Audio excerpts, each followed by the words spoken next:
Good afternoon, ladies and gentlemen. I'm Eliza. And I'm Donna. Before entering our topic, I would like to share you guys a short story first. One day, when I was teaching my grandparents how to use a smartphone, I found it difficult for them to learn using this product. Over the last several decades, every aspect of our life has been touched by dramatic changes in technology. But we still don't fully understand about how our digital lifestyle is changing us. Since then, it has dawned on me that the differences between digital natives and digital immigrants did exist. Digital natives are generally born after the 1980s, and they are comfortable in the digital age because they grew up using technology.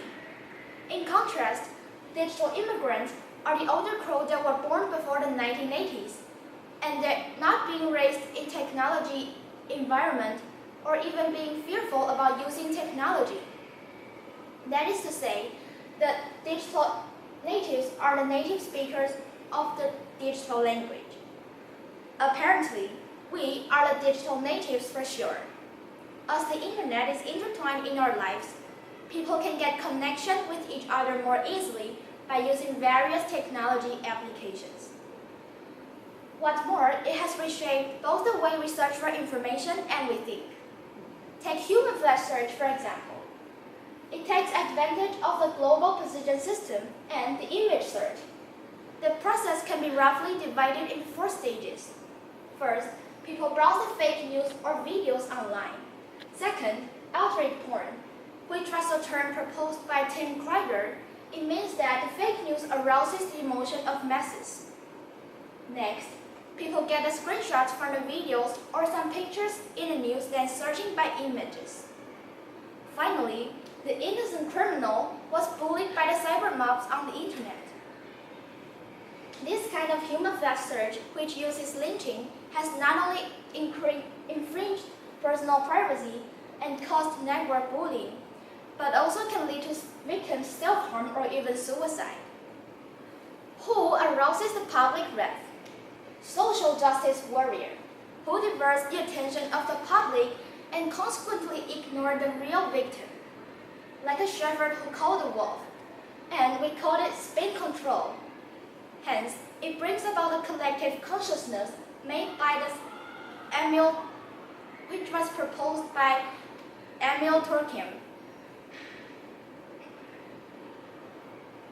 It's a sense of unity between 2 or more people who share a common belief and spread it all over the world. Johann Wolfgang von Goethe had said, "Nothing is more terrible than seeing ignorance in action." This handsome guy is a measurable figure in literature, creating the sorrows of young reader. All the information you received on the internet is secondhand, which is lack of objectivity.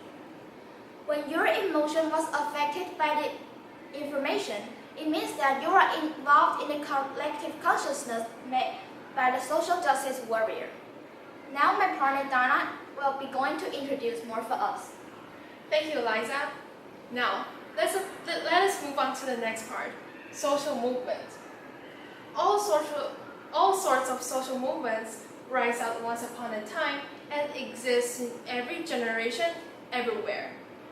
However, in this digital generation, by taking advantages of the technology, social movement has become much more influential than those in the past.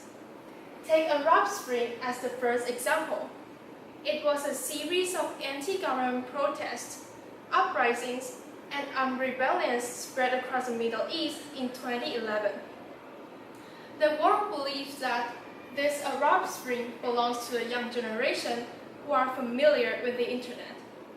But why? In fact, the Arab Spring is also called Twitter Revolution. The whole incident was spread and organized with Twitter. Second, many people make use of the net to publicize their conception to sign the petition. And they have successfully led to an inspiring consequence, and justice are made. Furthermore, many people are connected with the internet and jointly devote themselves to some public welfare activities. However, some people are just following the flow and assert without thinking. because information travels so fast. This phenomenon showcases that we, the people who live in this digital generation, must develop our own media literacy abilities, which equips us with the capability of assessing, analyzing, evaluating, and creating.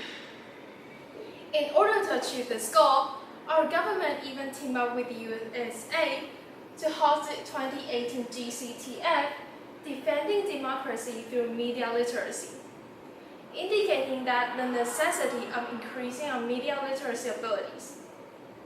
Jean de la Bruyère, a French philosopher, once said, "Diamonds and pearls are the rarest things in the world, and reliable judgments are even rare." In this digital generation, it has become much more essential that everyone has his or her own judgments. In this way, we can ensure that every conduct we take will always correspond to the softest part of our hearts. That is humanity. Ladies and gentlemen, thank you.